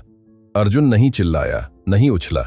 उसने एक लंबे सेकंड तक उसे उन आंखों से देखा जो सब कुछ देखती थीं, और फिर अपना सिर अपनी मां के कंधे पर वैसे ही टिका दिया जैसे कोई उस चीज पर टिकाता है जिसके बारे में वह जानता है कि वह नहीं झुकेगी। मैंने तुमसे कहा था कि तुम हमेशा कोई न कोई रास्ता निकाल लेती हो, उसने बुदबुदाया। पूजा ने जवाब नहीं दिया। उसने अपना हाथ उसके कंधों पर रखा, उसे पास खींच लिया और दोनों उस छोटे से कमरे में चुपचाप ऐसे ही बैठे रहे, झुके हुए लैंप और किताबों के ढेर और एक ऐसी गली की ओर खुलने वाली खिड़की के साथ जो सुंदर नहीं थी लेकिन उनकी थी। बाहर शहर वैसा ही था, अंदर कुछ हमेशा के लिए बदल गया था। और उस पल की सबसे महत्वपूर्ण बात वह नहीं थी जो आ गई थी, वह सब कुछ था जो पूजा को उसे लाने के लिए बनना पड़ा था। अर्जुन की सर्जरी की सुबह पूजा हमेशा की तरह अपने समय पर इमारत पहुंची। किसी ने उसे नहीं कहा था कि वह अनुपस्थित रह सकती है, उसने भी नहीं पूछा था। ऑपरेशन दोपहर 2 बजे के लिए निर्धारित था, जिसका मतलब था कि उसके पास अपनी सुबह की शिफ्ट पूरी करने, घर पहुंचने, अर्जुन के कपड़े बदलने और उसे उस शांति के साथ क्लिनिक ले जाने का समय था जिसकी उसे उसमें देखने की जरूरत थी। उसने ऐसे ही योजना बनाई थी, ऐसे ही वह इसे पूरा करने वाली थी। उसने जो योजना नहीं बनाई थी वह थी जो उसे सेवा दरवाजे से अंदर आने पर मिली। अनन्या उसका इंतजार कर रही थी। यह उसका समय नहीं था, यह उसका प्रवेश द्वार नहीं था, और उसके चेहरे पर ऐसा कोई भाव नहीं था कि वह संयोगवश आई हो। तुम यहाँ क्या कर रही हो? पूजा ने पूछा।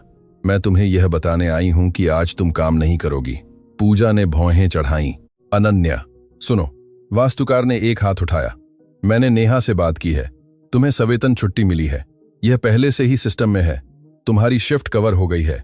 पूजा ने जवाब देने के लिए मुंह खोला और अनन्या ने उससे पहले ही बात जारी रखी। और मुझे यह मत कहना कि तुम्हें मदद की जरूरत नहीं है, क्योंकि आज जरूरत की बात नहीं है।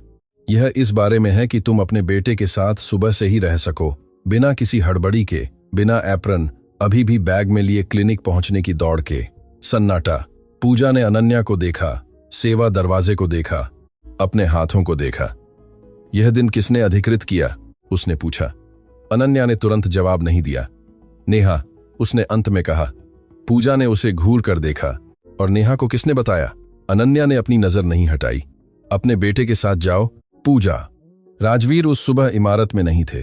शहर के बाहर निर्माण के अधीन परियोजनाओं में से एक पर उनकी साइट का दौरा था। यह एक नियमित समीक्षा थी जो हफ्तों से उनके एजेंडे में थी और जिसे अन्य परिस्थितियों में वह बिना सोचे समझे 2 बार प्रतिनिधिमंडल कर देते। उस सुबह वह खुद गए, इसलिए नहीं कि साइट को विशेष रूप से इसकी आवश्यकता थी, बल्कि इसलिए कि जब से उन्होंने पूजा की फाइल पढ़ी थी, जब से उन्होंने उस दस्तावेज पर हस्ताक्षर किए थे, उनके अंदर कुछ एक ऐसी दिशा में बढ़ने लगा था जिसका किसी भी कॉरपोरेट नेतृत्व मैनुअल में कोई नाम नहीं था।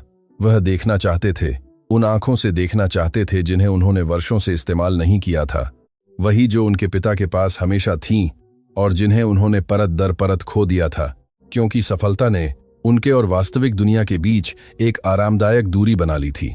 वह 1 घंटे तक साइट पर इंजीनियर के साथ चले, जिसका नाम संजय था, जो वर्षों से कंपनी में था और जो शुरू में सीईओ की अप्रत्याशित उपस्थिति से स्पष्ट रूप से तनाव में था।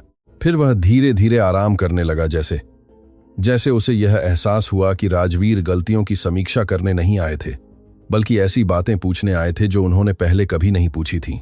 टीम कैसी है? राजवीर ने एक पल में मचान पर काम कर रहे मजदूरों को देखते हुए कहा।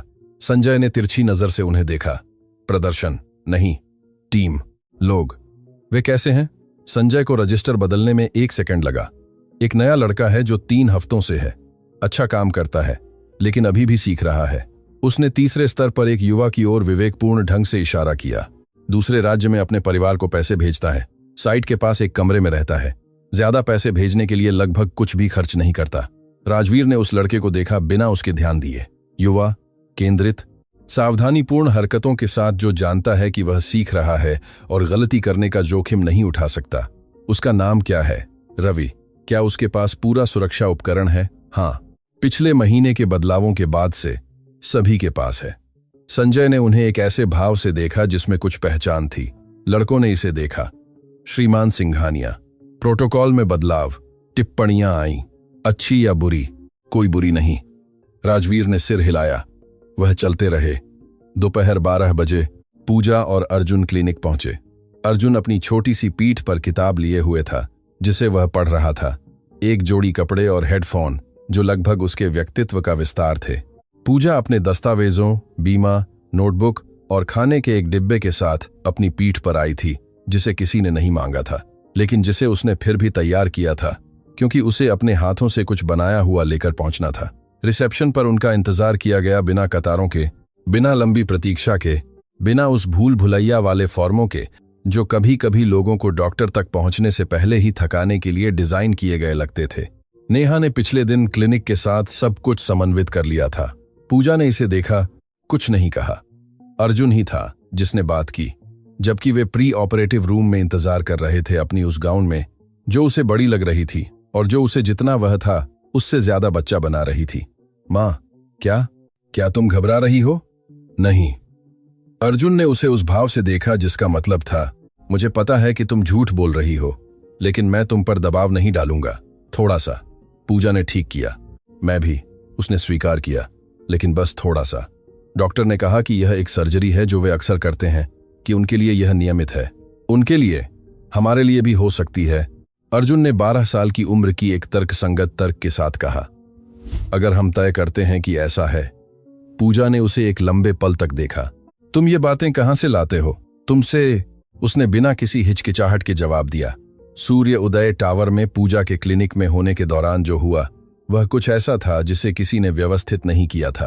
अनन्या ने उस सुबह अपने सोशल मीडिया पर एक छोटी सी कहानी अपलोड की थी जिसमें कोई नाम नहीं बताया था, कोई चिकित्सा विवरण नहीं दिया था, किसी की स्थिति को उपभोग की सामग्री में नहीं बदला था, केवल लड्डू के डिब्बे की एक तस्वीर के साथ एक वाक्य।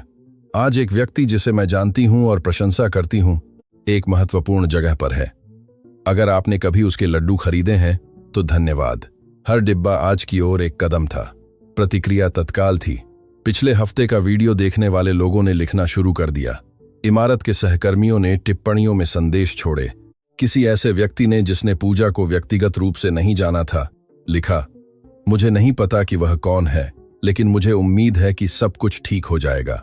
इस तरह के लोग हकदार हैं कि उनके साथ चीजें अच्छी हों। चौथी मंजिल पर डिजाइन टीम के 3 लोगों ने अनन्या के डेस्क पर पैसे का एक लिफाफा रखा, इसलिए नहीं कि कमी थी, बल्कि इसलिए कि वे किसी तरह से किसी ऐसी चीज में भाग लेना चाहते थे जो महत्वपूर्ण महसूस हो रही थी। अनन्या ने उसे देखा और नहीं जान पाई कि हंसे या रोए। उसने उसे रख लिया। वह उसे वापस नहीं करने वाली थी। उसे यह भी नहीं पता था कि अभी तक ठीक से इसके साथ क्या करना है, लेकिन उस सामूहिक सहज हावभाव में कुछ ऐसा था, बिना किसी समन्वय या दायित्व के, जो मानव संसाधन की किसी भी नीति से ज्यादा एक कार्यस्थल में किस तरह की समुदाय का निर्माण किया जा सकता है, उसके बारे में कहता था। सर्जरी 2 घंटे 40 मिनट तक चली। पूजा ने उन्हें प्रतीक्षालय में अपनी गोद में खुली नोटबुक के साथ बिताया। कुछ भी नहीं लिख रही थी। उसे वहां एक लंगर के रूप में जरूरत थी। जब आंतरिक दुनिया बहुत ज्यादा घूमती हो तो कुछ ठोस हाथों में रखने की आदत के रूप में। जब डॉक्टर बाहर आए और उसे नाम से पुकारा तो पूजा ने उनके नाम का उच्चारण पूरा होने से पहले ही उठ गई। सब ठीक रहा, डॉक्टर ने उस पेशेवर शांति के साथ कहा जो उस समय पूजा ने लंबे समय में सबसे सुंदर बात सुनी थी। सुधार सफल रहा। अर्जुन ठीक हो रहा है। थोड़ी देर में आप उसे देख सकती हैं। पूजा ने सिर हिलाया। क्या वह ठीक हो गया? उसने पूछा। और उस सवाल में वे सभी अन्य सवाल थे जिन्हें वह नहीं बोल सकती थी। वह बहुत ठीक हो गया है, डॉक्टर ने पुष्टि की, उचित अनुवर्ती के साथ। दीर्घावधि में कोई सीमाएं नहीं होनी चाहिए। पूजा अपनी कुर्सी पर वापस बैठ गई, खाली पृष्ठ पर नोटबुक खोली और हमेशा की तरह अपनी कसकर लिखी हुई लिखावट में एक ही पंक्ति लिखी, अर्जुन ठीक हो जाएगा। उसने इसे रेखांकित किया। उसने इसे एक बार पढ़ा, उसे बंद कर दिया। राजवीर को नेहा का संदेश शाम 5 बजे मिला, जब वह शहर वापस आ गए थे। इसमें केवल लिखा था, अर्जुन की सर्जरी सफल रही। उन्होंने संदेश पढ़ा, फोन को रख दिया और गाड़ी चलाना जारी रखा। अगली लाल ट्रैफिक लाइट पर वह रुक गए। वह उस दोपहर की ट्रैफिक लाइट से अलग थी, एक अलग एवेन्यू पर, आसपास अन्य कारों के साथ। लेकिन उस पल में कुछ, लाल बत्ती, ठहराव, कार के अंदर की चुप्पी ने उन्हें सीधे अपनी खिड़की पर पहली हल्की दस्तक, कांच का डिब्बा, दोनों हाथों की याद दिला दी। उन्होंने तब से जो कुछ भी हुआ था उसके बारे में सोचा। निर्णय, बातचीत, साझेदारों के साथ बैठक, सिद्धार्थ के साथ फोन कॉल, साइट का दौरा, रवि का नाम जो उन्हें कभी नहीं पता चला होता अगर उन्होंने देखना शुरू नहीं किया होता। सब कुछ एक महिला से शुरू हुआ था, जिसने कुछ नहीं मांगा था, जिसने शिकायत नहीं की थी, जिसने किसी से कुछ भी हल करने की उम्मीद नहीं की थी, जिसने अपनी दादी माँ की रेसिपी और एक कांच का डिब्बा लिया और उसके पास जो था उससे एक रास्ता बनाया। ट्रैफिक लाइट हरी हो गई। राजवीर ने गाड़ी चलाई और अपने घर की ओर लंबा रास्ता लिया, वही रास्ता जो उस एवेन्यू से होकर गुजरता था जहां सब कुछ शुरू हुआ था। इसलिए नहीं कि यह सबसे कुशल मार्ग था, बल्कि इसलिए कि कभी कभी जगहें हमें वापस बुलाती हैं जब कुछ महत्वपूर्ण अपना चक्र पूरा कर रहा होता है। जब वह गुजरे तो ट्रैफिक लाइट हरी थी। फुटपाथ पर कोई नहीं था, लेकिन राजवीर फिर भी मुस्कुराए, क्योंकि उन्हें पता था कि कल जब पूजा इमारत वापस आएगी तो उनके बीच कुछ अलग होगा। नाटकीय तरीके से नहीं, बड़े हावभाव या भाषणों के साथ नहीं, बस इस तरह से अलग की चीजें कैसे बदलती हैं जब 2 लोगों ने एक दूसरे का सबसे अच्छा हिस्सा देखा होता है बिना ऐसा करने का इरादा किए।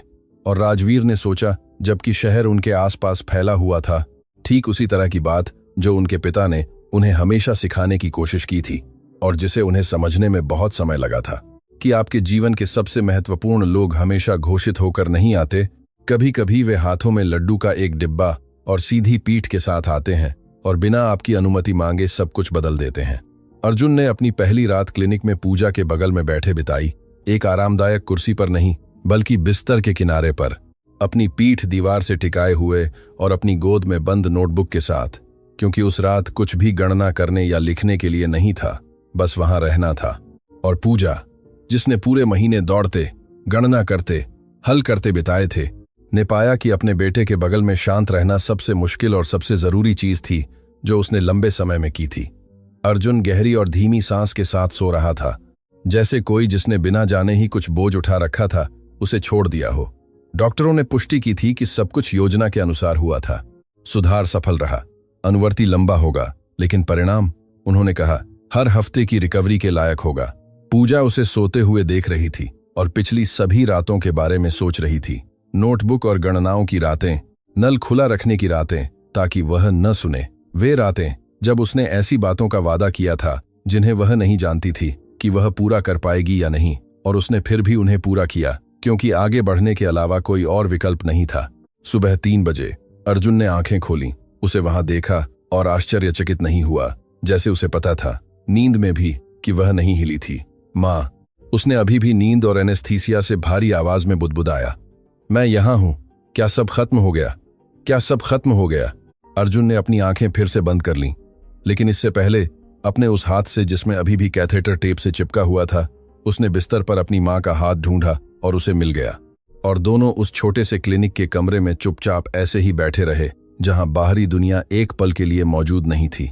यह ठीक वही था, बस वही, और यह पर्याप्त था।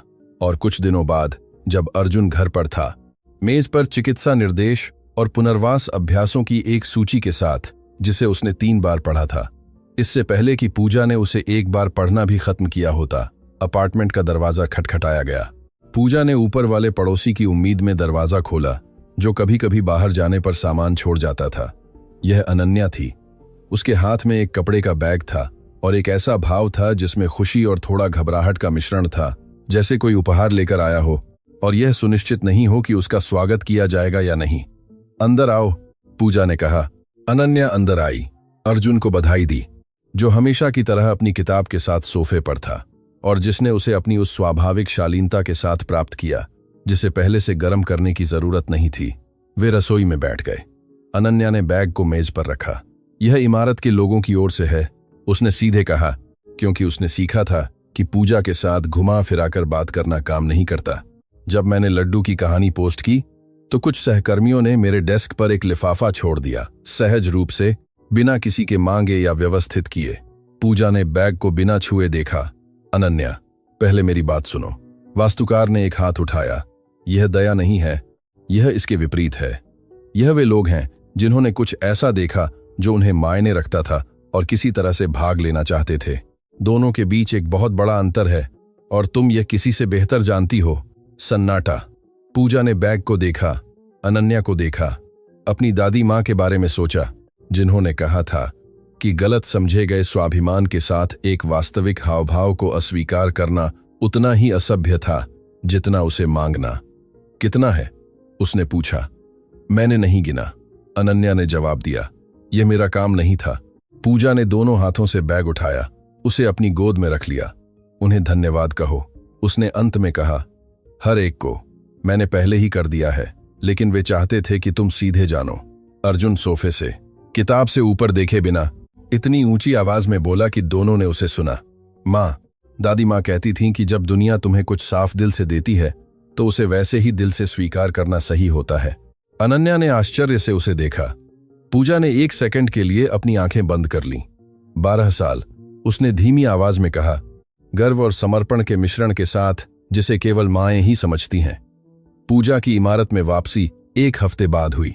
वह हमेशा की तरह अपने सटीक समय पर सेवा दरवाजे से पहुंची, अपनी ट्रॉली के साथ, अपने बैग के साथ, कपड़े के बैग में लड्डू के डिब्बे के साथ।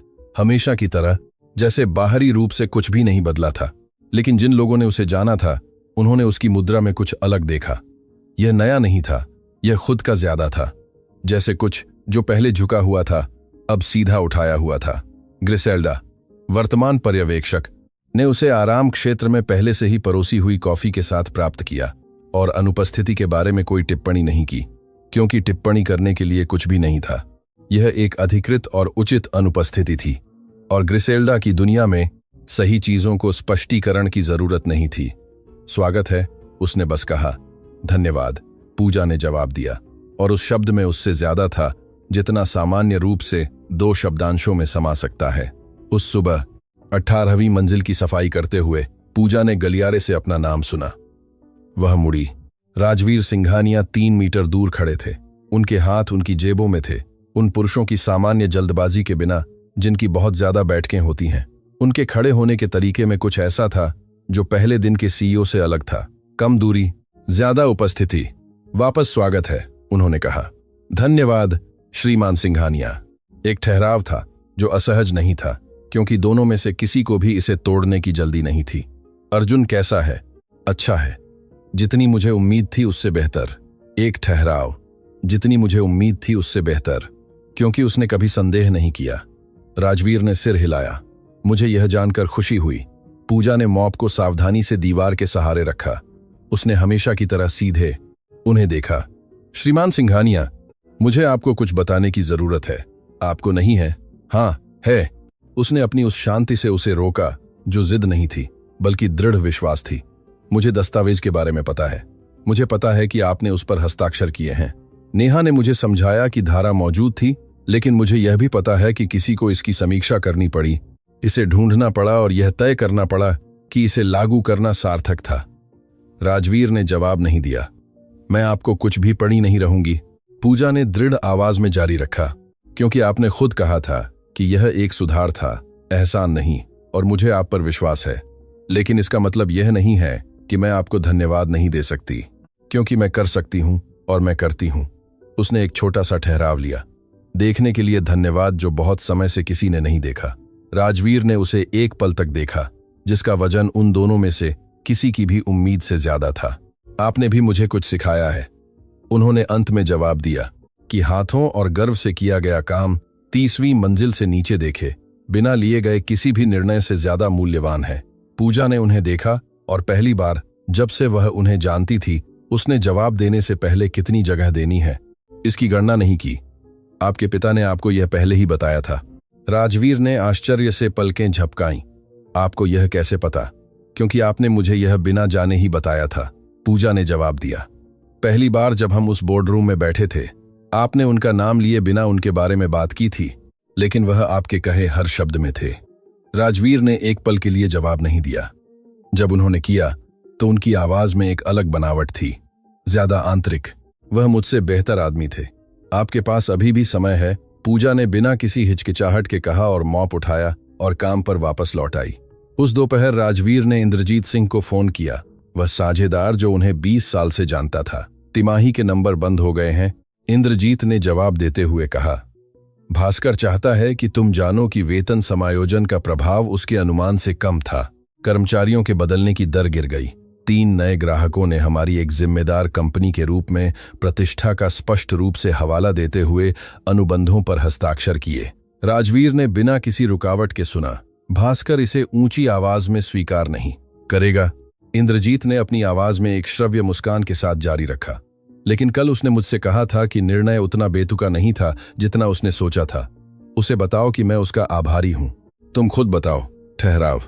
राजवीर, उस कर्मचारी के साथ ठीक ठीक क्या हुआ था? पूजा के साथ। राजवीर ने एक पल के लिए सही जवाब सोचा। उसने मुझे याद दिलाया कि मैं शुरू करते समय कैसा बनना चाहता था, उन्होंने जवाब दिया, और उसने मुझे दिखाया कि ऐसा करना अभी भी संभव था। दूसरी तरफ संक्षिप्त सन्नाटा।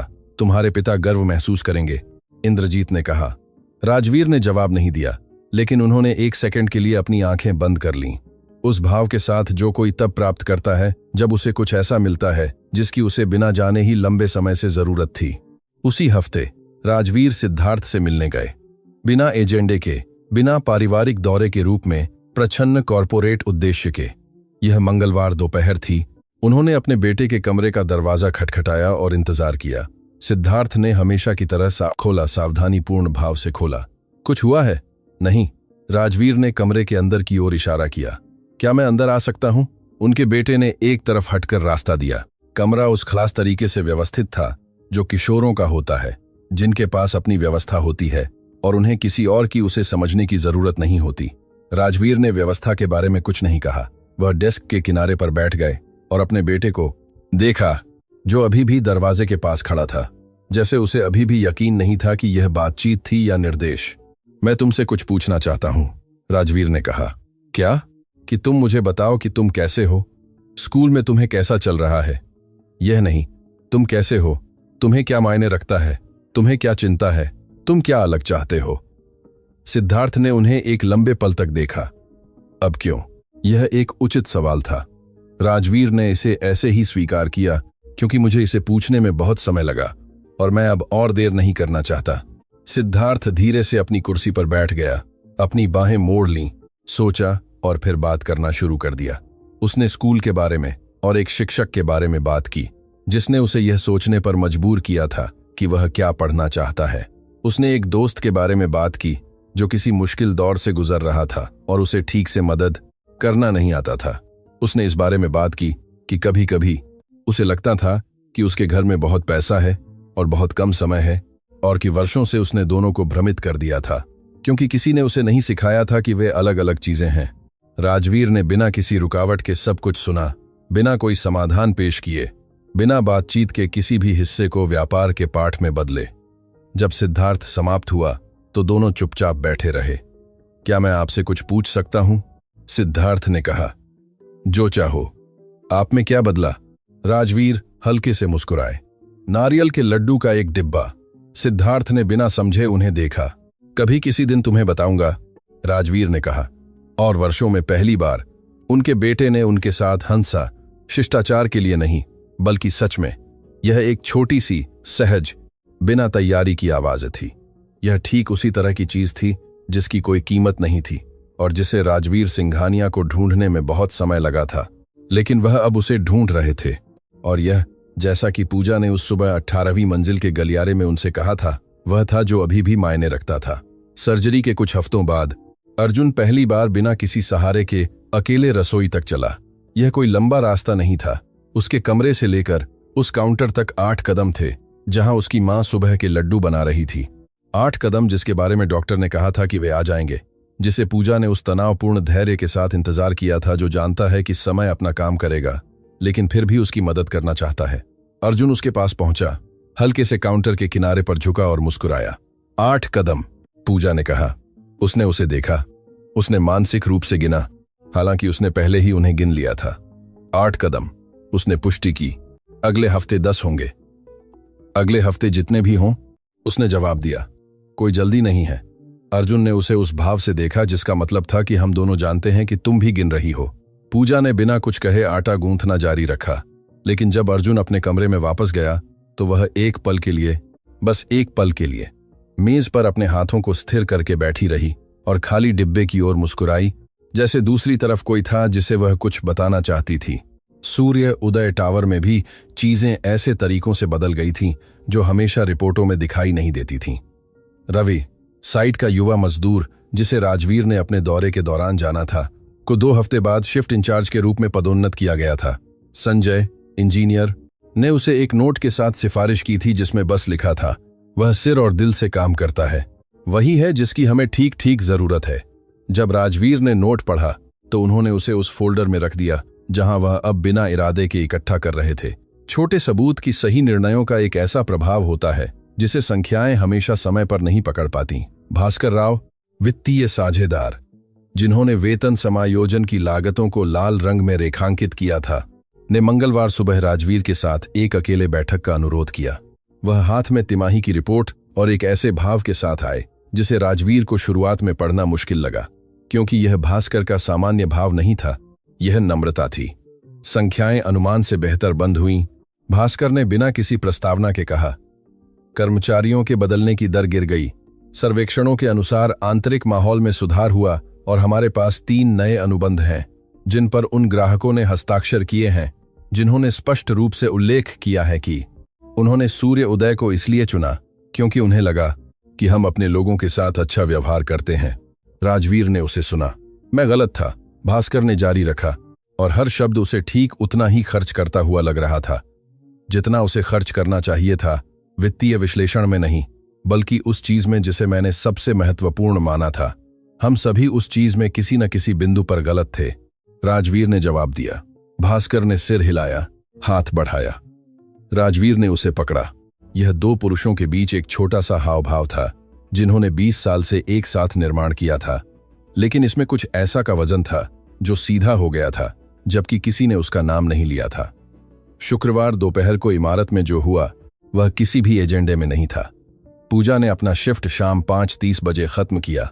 हमेशा की तरह अपनी ट्रॉली उठाई, डिब्बे को रख दिया जो उस दिन दोपहर 1 बजे से पहले खाली हो गया था, और सेवा लिफ्ट से भूतल पर गई। जब उसने लॉबी के गलियारे की ओर दरवाजा खोला तो उसे नेहा इंतजार करती मिली।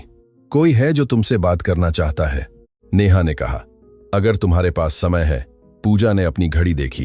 अर्जुन शाम 7 बजे तक पड़ोसी के साथ था। उसके पास समय था। वह नेहा के पीछे तीसरी मंजिल के बैठक कक्ष में गई। वह बड़ा वाला नहीं जहां करोड़ों के फैसले लिए जाते थे, बल्कि एक छोटा सा गोल मेज और 4 कुर्सियों वाला, जिसका उपयोग उन वार्ताओं के लिए किया जाता था जिन्हें भव्य दृश्यों की जरूरत नहीं थी। पूजा, राजवीर ने कहा जब वह अंदर आई। रुकने के लिए धन्यवाद, कृपया बैठो। वह बैठ गई, इस बार किनारे पर नहीं बल्कि कुर्सी के बीच में अपनी पीठ सीधी करके। यह एडवोकेट गुप्ता हैं, राजवीर ने समझाया। यह कंपनी के वकील हैं। पूजा ने एडवोकेट गुप्ता को देखा, जिन्होंने एक पेशेवर शालीनता से सिर हिलाया, और फिर राजवीर को देखा। क्या हो रहा है? राजवीर उसके सामने बैठ गए, अपने हाथों को मेज पर जोड़ लिया, उस शांति के साथ जिसे उन्होंने उस पहली दोपहर ट्रैफिक लाइट पर से हफ्ते दर हफ्ते बनाया था। जब हमने चिकित्सा धारा को खोजने के लिए कर्मचारियों के अनुबंधों की समीक्षा करना शुरू किया, तो हमें अन्य चीजें भी मिलीं जिन्हें सुधारने की जरूरत थी। उन्होंने एक छोटा सा ठहराव लिया। उनमें से एक तुम्हें सीधे प्रभावित करती है। पूजा ने इंतजार किया। तुम 1 साल से ज्यादा समय से प्रवेश स्तर पर काम कर रही हो।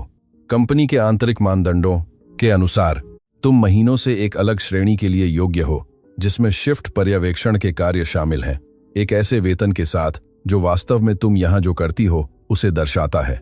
पूजा ने तुरंत जवाब नहीं दिया। एडवोकेट गुप्ता के पास दस्तावेज तैयार हैं, राजवीर ने जारी रखा।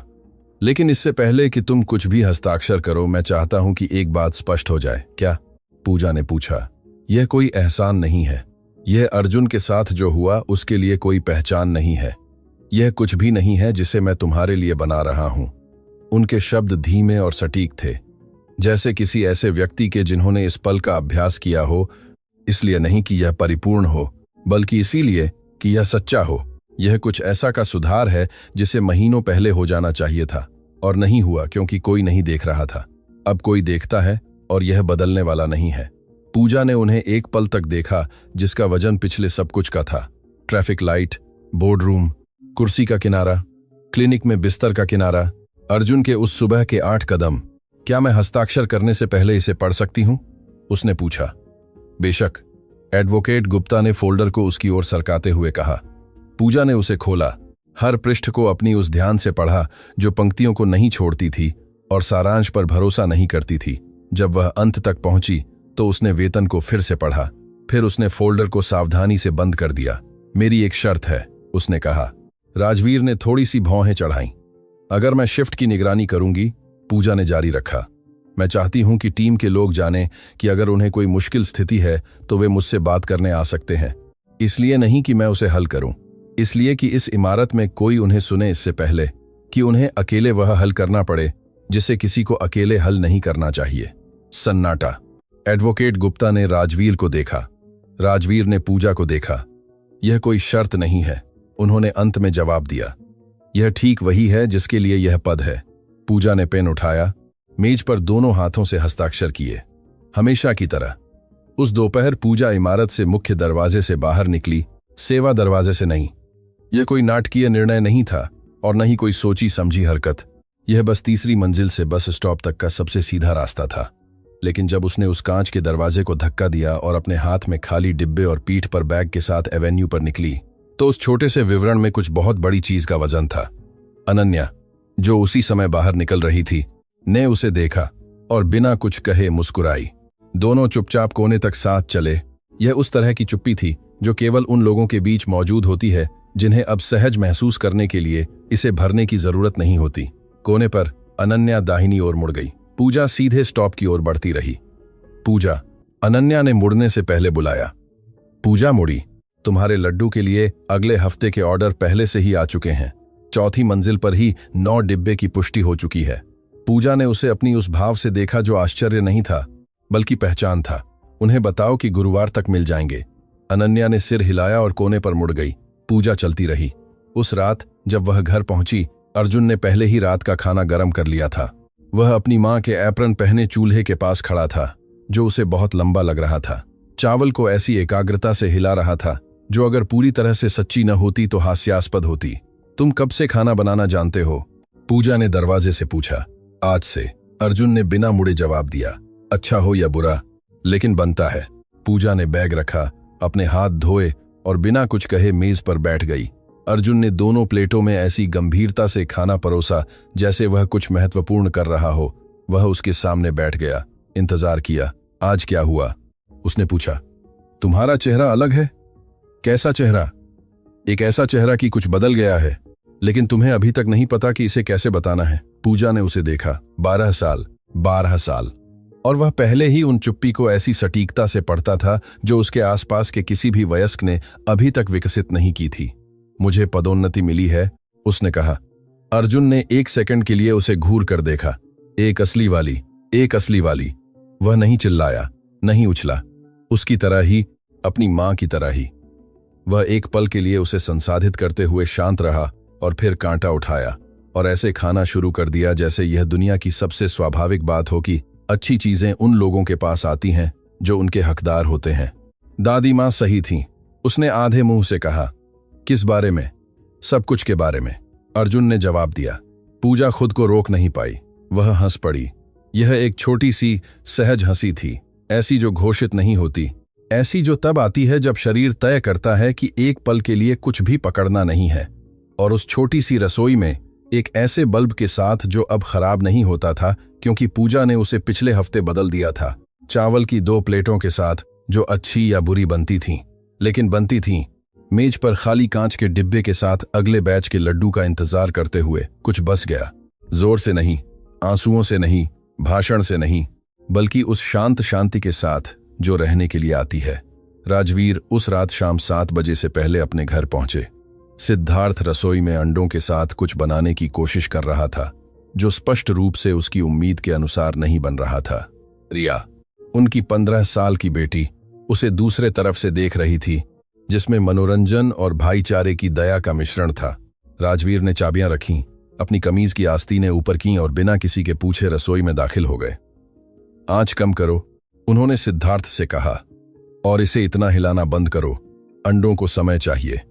सिद्धार्थ ने आश्चर्य से उन्हें देखा। क्या आपको खाना बनाना आता है? तुम्हारे दादाजी ने मुझे सिखाया था, राजवीर ने जवाब दिया। उन्होंने मुझे केवल एक बार सिखाया था और कहा था कि अगर मैं ध्यान दूं तो इतना काफी है। रिया ने अपनी कोहनियां काउंटर पर रखीं, अचानक जिज्ञासु हो गई। दादाजी ने और क्या सिखाया? राजवीर ने आंच कम की, स्पैटुला उठाया और सवाल पर उसी ध्यान से सोचा जो उन्होंने उस दोपहर ट्रैफिक लाइट के बाद से हर चीज पर दिया था।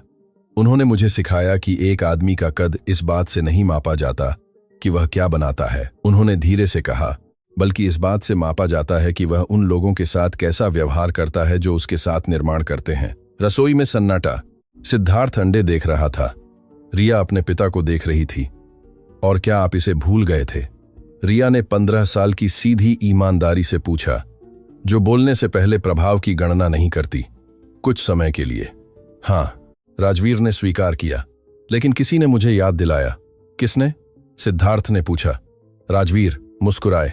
एक महिला ने नारियल के लड्डू के डिब्बे और अपनी पीठ इतनी सीधी की जितनी मैंने अपनी जिंदगी में कभी नहीं देखी। दोनों बच्चों ने पूरी तरह से समझे बिना उन्हें देखा, लेकिन उनके पिता के लहजे में कुछ उस नई शांति में जिसे वे नाम नहीं दे सकते थे लेकिन पहचानते थे, ने उन्हें बताया कि यह एक कहानी थी जिसे सुनने लायक था। हमें बताओ, रिया ने कहा। और राजवीर ने आंच बंद की, अंडों को जैसे तैसे परोसा और अपने बच्चों के साथ मेज पर बैठ गए और उन्होंने उन्हें सब कुछ बताया। ट्रैफिक लाइट से लेकर उस दोपहर के हस्ताक्षर तक, कांच के डिब्बे से लेकर एक बच्चे के 8 कदमों तक जिसे वे नहीं जानते थे, लेकिन किसी तरह सुनते हुए उन्हें किसी करीबी की तरह महसूस करने लगे। प्रताप सिंघानिया के उस वाक्य से लेकर जिसे उन्होंने बिना इस्तेमाल किए रखा था, जब तक एक महिला जिसने फर्श साफ किया था उसे वापस नहीं लौटाया था, यह जाने बिना कि वह क्या कर रही थी।